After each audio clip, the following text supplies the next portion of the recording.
Tumsifu Yesu Kristo. Kristo mwondoko.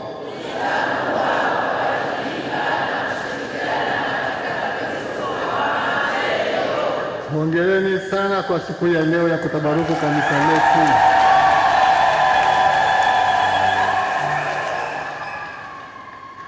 Yaani ungeona katika mioyo ya watu hapa hiyo furaha iliyo ndani mwake usingeweza kuielewa. Ni furaha kubwa kwa sababu mambo haya yaliyoanza mbali miaka mingi 15 iliyopita, leo hii tunashuhudia matunda yake. Hebu tumshangilie Mungu na kumsifu sana.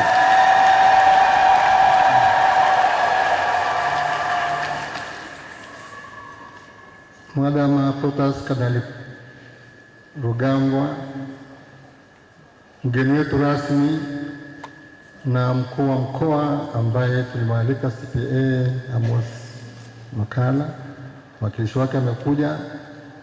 Itifaki kimezingatiwa. Kwa kweli ni wajibu na haki tumshangilie na kumsifu Mungu kwa makuu anayotenda kupitia watu wake. Hebu tumshangilie Mungu tena.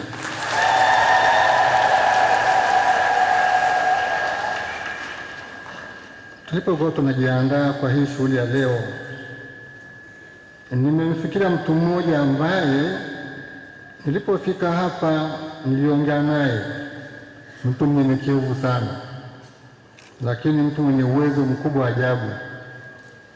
Nilipoongea naye akaniambia ndiye aliyechora jengo hili. Tukazungumza naye na akawa tayari kurekebisha baadhi ya mambo ambayo alikuwa ameyachora, akayachora akiboresha zaidi. Mtu huyo sio mwingine bali architect Alfred Romani.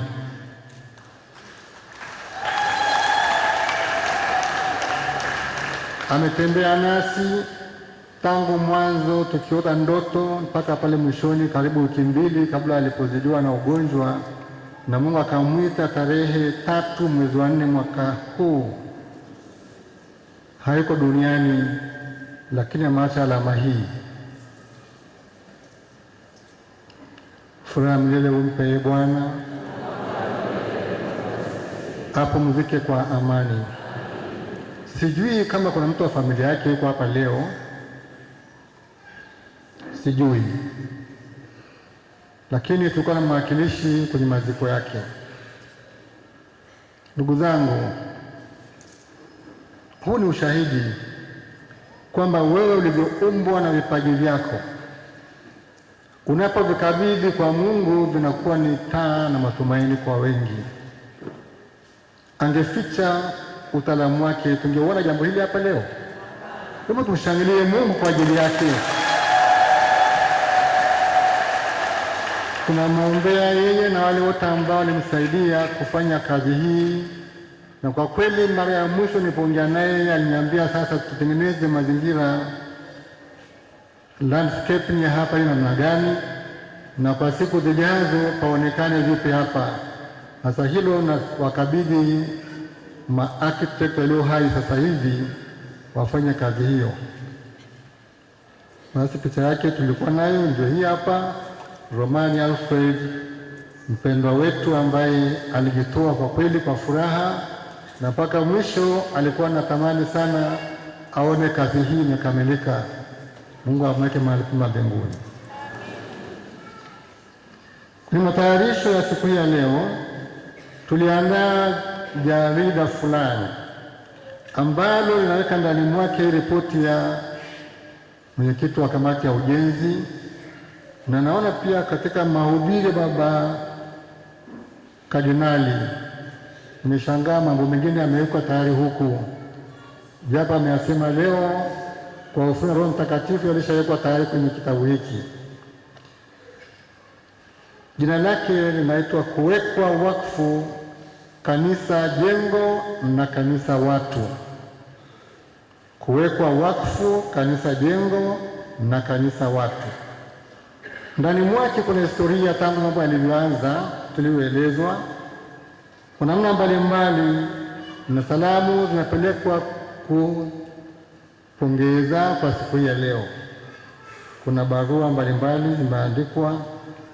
Baba Askofu Mkuu mstaafu Josephat Lebulu ameweka ujumbe wake huku, Baba Rugambwa mwenyewe ameweka ujumbe wake huku, na wengine pia ni mapenzi mema. Sasa katika jarida hili nimejaribu kueleza uhusiano uliopo kati ya jengo hili na mbatizwa. Kuwekwa wakfu maana yake ni kutengwa kwa ajili ya huduma za kidini, ni kitu kilichotolewa au kutengwa kwa ajili ya shughuli takatifu kama vile ardhi, jengo, hata binadamu pia. Mfalme Sulemani aliliweka wakfu hekalu lililojengwa kwa miaka 46. Alijenga na siku ya kutabaruku akaomba Mungu akutane na watu wake, ili katika jengo hilo Mungu aongee na watu wamkabidhi shukrani, furaha, matumaini na nafsi zao. Tunasoma hayo kwenye kitabu cha kwanza cha Wafalme sura ya 8. Basi hilo liko ndani ya kitabu hiki. Lakini zaidi ya hilo,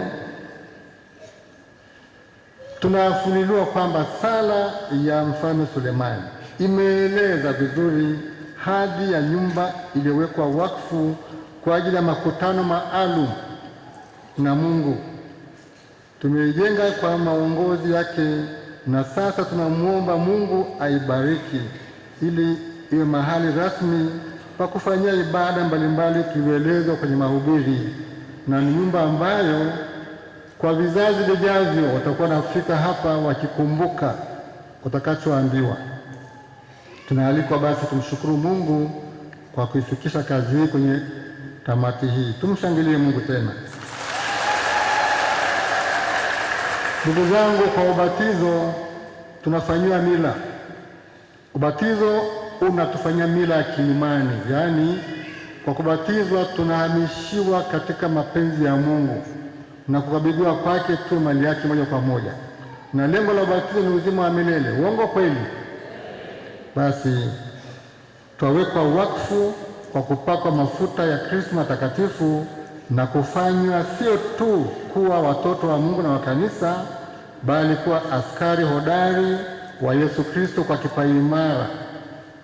Basi padri huwekwa wakfu kwa kupakwa mafuta ya Krisma mikononi, na askofu huwekwa wakfu kwa kupakwa mafuta wapi? Kichwani. Nao watawa huwekwa wakfu kwa kuweka nadhiri za kujitoa wote kwa Mungu na kwa utumishi katika kanisa lake. Katika Agano la Kale, wafalme, manabii na makuhani walipakwa mafuta ya kuwaweka wakfu ili watumikie taifa la Mungu katika utawala, katika malezi na katika ibada. Ni vema sisi tuliowekwa wakfu tusali katika jengo lililowekwa wakfu kwa kupakwa mafuta tulivyoona kwenye ibada hii. Kuta za kanisa, altare na pia tabernakulo imebarikiwa kwa kuweka ekaristi takatifu ili Kristo akae nasi tumwendee kila wakati. Utajiri huo ni upendo wa Mungu. Anataka tuchote kwake namna ya kwenda kuishi upendo huo kwenye maisha ya jumuiya. Tukio la kutabaruku kanisa kuu la Arusha linafanyika wakati mkutano mkuu wa MESEA umehitimishwa huko Nairobi, Kenya, Julai tarehe 26. Tulianza tarehe 18 mpaka 26, na mada iliyowaongoza maaskofu na wataalamu mbalimbali katika mkutano huo ni kutembea pamoja na vijana, kujenga madaraja, matumaini, haki na utawala bora. Ilikuwa ndio mada yetu kwa wiki nzima. Kanisa la Kanda ya Mashariki mwa Afrika MESEA limeona na kukiri uwepo wa ufa kati ya vijana na jamii kwa ujumla. Kuna ufa kuna ufa ambao unasikitisha. Vijana kutoka majimbo ya kanda walitoa sauti moja na ya nguvu sana kwamba wanajisikia, wanaona, wanashuhudia kutengwa na jamii na hata kanisa kwa kutoshirikishwa ya kutosha katika kupanga na kufanya maamuzi. Hilo tamko waliliweka wazi mbele yetu.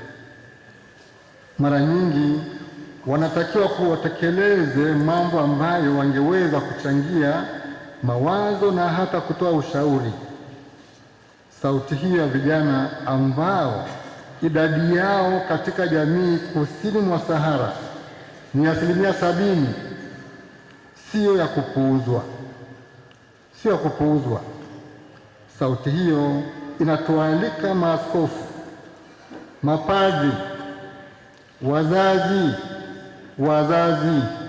wazazi na walezi wengine wote, tuwe karibu zaidi na vijana kama alivyofanya Yesu kwa wafuasi wa Emau, kwa kutembea nao katika safari ya maisha tunavyoona kwenye Luka sura ya 24 aya 13 hadi 35. Tusikilize changamoto zao, tuwape miongozo na stadi za maisha ya imani ya jamii na kuwaonesha kwa matendo kwamba tunawajali, sio kwa maneno bali kwa matendo. Wasikie joto letu na kujali kwetu. Tuwapende kama sehemu muhimu ya maisha ya leo. Vijana hutoa mafunzo kuhusu tunu za familia na jamii ili washike nafasi yao kwa kushiriki maisha ya pamoja na hivyo kuwa tayari kurithisha watoto wao tunu hizo kwa wakati wake. Sasa hilo ni jukumu la kila mmoja wetu. Vijana wanahitaji kuona mifano hai ya namna ya kufanikisha maisha yao, kama ni kisiasa, ni kijamii, ni kiuchumi, kwa kila uwanja wa maisha.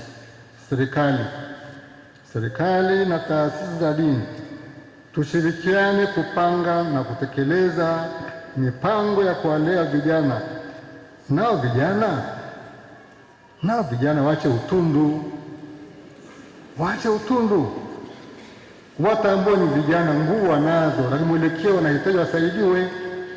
Wanapoitwa kuelekeza hawataki kusikia. Hicho kiburi kinawaangamiza na hivyo taifa linaangamia kabisa. Vijana waheshimu na kujali mamlaka. Tunasikia mara ngapi wanapiga wazazi wao na ua kabisa, na ukaidi walionao. Vikundi vya kijingajinga vinaharibu taifa letu. Hayo lazima yakemewe, kwa sababu tujifunze kwa mataifa mengine ambayo wanajidai wameendelea, lakini kiukweli wanaangamia wazi kabisa. Hakuna tunu za maisha tena, wanaishi wanavyojisikia na kuona, nafikiri bila kujipima katika mpango na maagizo ya Mungu. Vilio ni vingi sana. Huo nimedanganywa mambo gani? Tunakwenda na wakati ama tunachinjwa shingo zetu na wakati? Basi katika nyanja zote, vijana mjue kwamba mnapendwa, lakini acheni tabia mbaya ya kujiuza katika anasa, madawa ya kulevya, ulezi, uhuni na maisha ya haraka ambayo yanakudhanisha kwamba utafanikisha maisha yako kirahisi. Maisha rahisi ni hasara tu. Basi shuleni mnapoelekezwa, nyumbani, kwenye familia, katika jumuiya, huko kazini na kwingineko kote, vijana mjue kwamba huu ni wakati wa kusikiliza na kutii. Hayo yatawajenga. Hata sisi hapa jimboni yatupasa kujipanga kuboresha huduma kwa vijana wetu, hasa kupitia viwajika. Wale ambao ni vijana ambao hawako shuleni, vijana mwe karibu, mapadi mwe karibu na vijana wetu hao kupitia viwajika. TYCS mlio sekondari na TMCS mlio kwenye universities, kwenye colleges. Sasa vyama hivyo vinawasaidia mshikamanishwe na mpate malezi. Naomba sana ushirikiano. Nashukuru sana serikali pale ambapo tunapoomba ruhusa tu wakutane kwenye ibada, wako viongozi wengine usio na wanafikiriaje, wanatukatalia kukusanya vijana kwa mambo ya imani, mambo ya sala. Sasa unajiuliza, tunapotaka kuwajenga mnakataa, unapoharibika na tulilia tuwasaidie. Hebu tushirikiane zaidi vijana.